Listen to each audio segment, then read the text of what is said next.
Sometimes in life, the bridges we trusted the most break apart.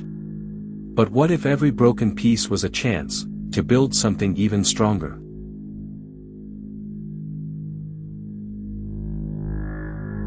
There it was, the bridge that once stood proud, now broken and abandoned.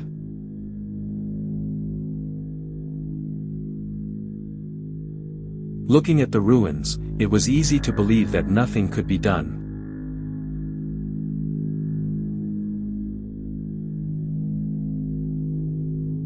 But instead of turning away, a decision was made to rebuild, piece by piece.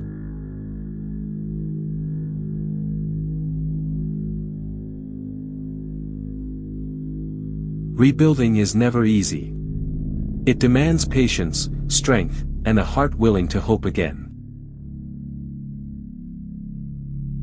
And in the end, what stood there wasn't just a bridge, it was a story of resilience, of courage, and of new beginnings. Remember, when your bridges break, you have the power to build new ones, stronger than ever before. This is Medley with Dr. Muneer, where every story rebuilds your spirit.